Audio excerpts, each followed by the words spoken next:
మిత్రులందరికీ నమస్కారం. ఈరోజు మనము సేవ గురించి మాట్లాడుకుందాం. సేవకు చక్కని ఉదాహరణ ఎవరయ్యా అంటే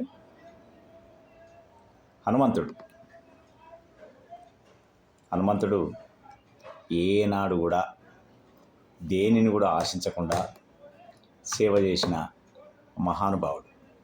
కాబట్టి మనం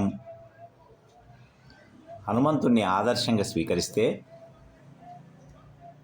మనం చేసే పని అది ఏ పనైనా కావచ్చు అబ్బా, అత్యుత్తమంగా జరుగుతుంది. గుర్తుపెట్టుకోండి, మనం చేసే పనిలో ఒక్కసారి హనుమంతుని స్మరిస్తే మనం చేసే పని దివ్యంగా పూర్తి అవుతుంది. ఎందుకంటే సేవ అంటే ఇతరులకు సహాయం, ఏది ఆశించకుండా చేయడం, దానినే సేవ అంటారు. మనం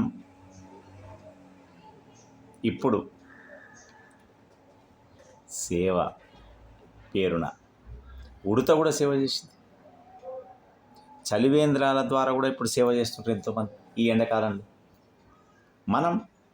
మనం చేసే పనిలో, మనం ఉన్న సమాజంలో, మనం ఉన్న కాలనీలో, మనం ఉన్న గ్రామంలో ఎంత అవకాశం ఉంటే అంత మనము సమాజానికి ఉపయోగపడవలే.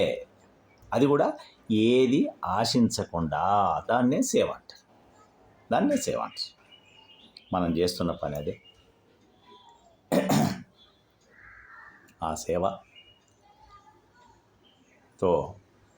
దేశం అభివృద్ధి చెందుతుంది. మన దేశం ప్రపంచానికి పూజా గది లాంటిది. ప్రపంచంలో 200 దేశాలుంటే భారతదేశం ప్రపంచానికి పూజా గది.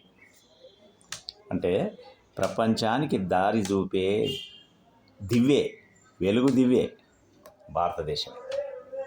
భారతదేశంలో ఉన్న భారతీయులు మాత్రమే.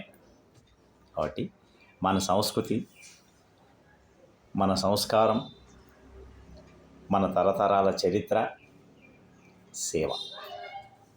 అందుకు అవసరం ఉన్న చోట సేవ జరగాలి. సేవ క్షాత్రం కూడా, అమ్మో, అది కూడా ఉండాలి. అది లేకపోతే నడదు, తప్పనిసరి ఉండాలి.